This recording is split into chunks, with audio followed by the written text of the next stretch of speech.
E por que espalharam capítulos por todo o livro a Bíblia? Por que dividiram em tantos capítulos? Não espere de mim que eu vá te dar referências de capítulo e versículo. Eu não vou pelo caminho deles. Eu te peço o seguinte, que você disponha de tempo para fazer um estudo da Escritura e para ler a Escritura.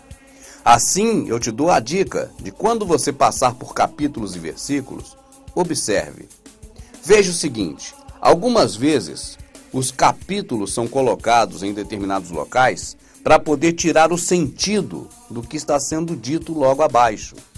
Temos alguns exemplos do Novo Testamento em que, no caso Pedro ou Judas ou Paulo, quem esteja escrevendo a carta, ele vem falando de homens terríveis que estão modificando tudo, que estão induzindo as pessoas ao erro. E quando você observa, existe um capítulo ali separando uma parte da outra, justamente para tirar o sentido do que está mais abaixo. Por quê? Porque dali para baixo do próximo capítulo já está dizendo claramente quem são essas pessoas.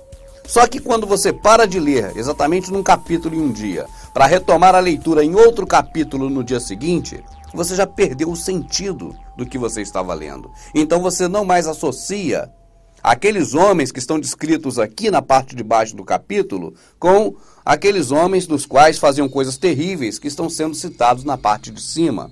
É um método deles fazerem com que o seu pensamento fique bloqueado. E logo também no capítulo coloca uma epígrafe para poder, às vezes, desvirtuar o assunto que vai ser tratado mais abaixo, para não parecer que é uma sequência do de cima.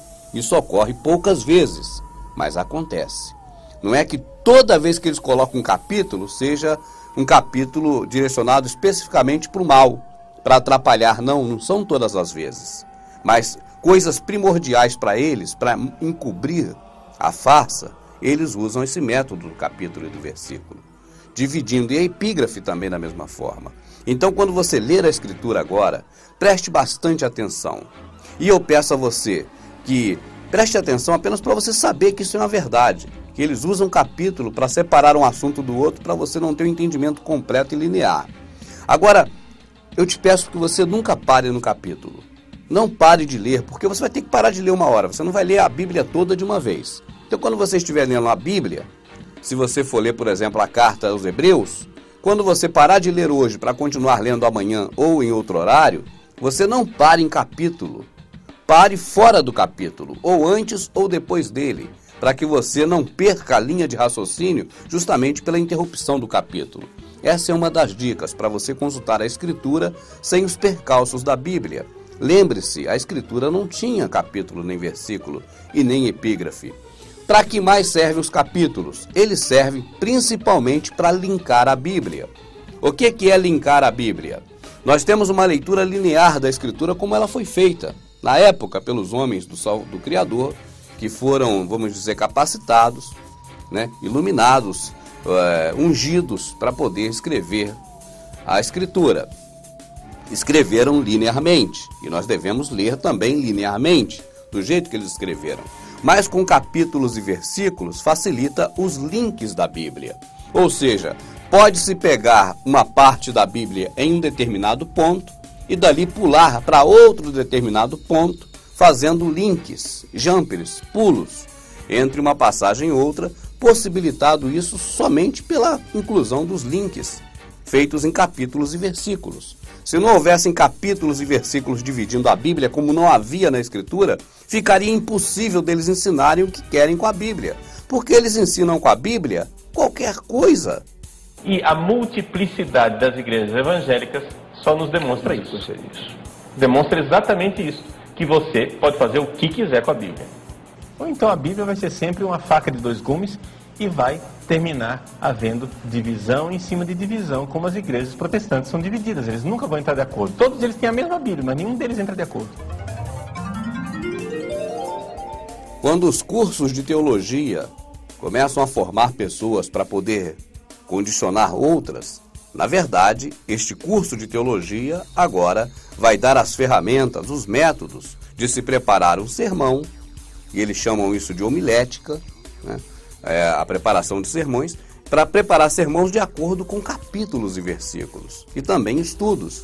E assim sendo, pode-se contar qualquer história que queira sobre a Bíblia ou sobre as coisas que ocorreram no passado. Só que o sistema religioso, nos seus cursos de teologia, eles não ensinam qualquer coisa, ensinam sempre o que já foi traçado lá atrás, por Lutero, por Moody, por Calvino, por todos os patriarcas da religião protestante nesse caso. Agora observe uma coisa interessante. Existe um curso de teologia da Batista, um outro curso de teologia diferente da Presbiteriana, um outro curso de teologia diferente da Assembleia e assim por diante. Praticamente cada denominação tem seu próprio curso de teologia. Se usam a mesma Bíblia e se ela é a infalível palavra de Deus, por que não tem só um curso de teologia para todas as denominações? E por que também existem tantas denominações, se a Bíblia é a mesma? Todos eles têm a mesma Bíblia, mas nenhum deles entra de acordo. Para você ter uma ideia da questão do perigo dos capítulos, versículos, dos links, vamos chamar de link que é a melhor forma, desses links que pulam a Bíblia de ponto a ponto, que faz um verdadeiro passeio na Bíblia, e aí usam também a tática do é bíblico, ou seja, é bíblico é porque está escrito na Bíblia, então devemos fazer aquilo. Eles usam esse tipo de condicionamento mental em cima das pessoas. O condicionamento mental de que as pessoas creem assim, olha, é bíblico. É bíblico quer dizer, é para fazer aquilo. Então, como não tem respaldo na verdade, na Escritura, para algumas práticas pagãs, inclusive do passado, ou de tomar dinheiro das pessoas, ou que eles quiserem contar, qualquer história, então agora é ensinado nos cursos de teologia, de acordo com cada denominação, os pontos que devem se pular da Bíblia, de ponto a ponto, de link em link, de capítulo para capítulo, de um livro para outro, para se contar qualquer história. Eu vou dar o exemplo da história de Lúcifer. Essa questão da tradução de o portador da luz que Jerônimo inventou. Jerônimo tirou isso da mente dele. Traduziu por portador da luz uma palavra que não tinha nada a ver com ela. É assunto para um DVD futuro sobre Jerônimo. Mas o que eu quero dizer é o seguinte. Para os cursos de teologia ensinarem os condicionadores, os líderes religiosos, a condicionar o gado gospel, vamos dizer assim, e esse curso de teologia ensina um método através de links para comprovar que Lúcifer existiu. Isso é possível fazer isso? Falar da existência do Lúcifer, um anjo bom que ficou ruim, usando capítulos e versículos como referências e pulando de link em link. Nós vamos ver por quê. Eles usam o seguinte, existe uma passagem de Ezequiel em que o nosso Criador manda o profeta fazer um dito, fazer uma profecia, uma fala contra um rei lá da Babilônia, o rei de Tiro, se eu não me engano. Aí o que acontece? Quando esse profeta Ezequiel vai falar para o rei, ele diz assim, olha, você anda dizendo que você é Deus, mas você é homem, eu quero ver você dizer que é Deus depois de morto, porque você é homem e não Deus. Porque eu te ungi, te coloquei no Monte Santo, te enchi de pedras preciosas, e você agora está dizendo que é Deus. Aquele edito foi contra o rei, e não contra Satanás, porque Satanás é espírito, e aquele homem é homem, tanto que o profeta fala, mas tu é homem. Quero ver você dizer que é Deus depois que você morrer, porque você é homem, vai morrer e não vai ter condição de falar mais nada. Aí o sistema religioso faz um link dessa passagem e junta com uma passagem que está no outro profeta Isaías, em que os reis da Babilônia respondem a Isaías e os reis da Babilônia dizem que Isaías caiu do céu. Tu também está debilitado, como caíste do céu, ó estrela da manhã. Aí chama Lúcifer na tradução do Jerônimo. Mas é um texto de Isaías 14 que não é Deus falando, não é Isaías falando, são os reis da Babilônia respondendo Isaías. E não está falando definitivamente nada de uma entidade espiritual, ou seja, do diabo, mas eles linkam também ali. Agora eles vão lá para Mateus, Novo Testamento ou Nova Aliança, período já em que o Salvador estava no mundo, mas não ainda exatamente na Nova Aliança, porque o Jesus não tinha morrido, o Salvador. É período da Velha Aliança, mas já no Novo Testamento da Bíblia, entende? É o que eu quero dizer.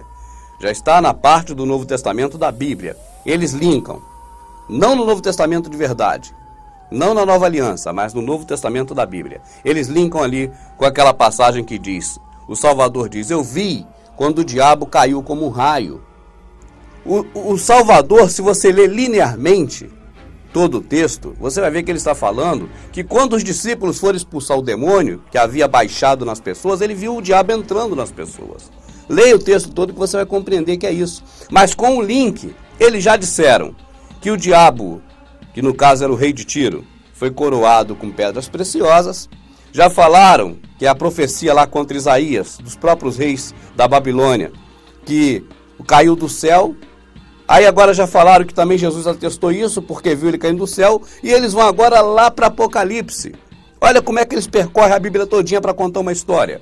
Vai lá para Apocalipse e fala que o anjo que derrubou a serpente foi o diabo lá no início da criação, quando o diabo caiu do céu, que virou um anjo caído.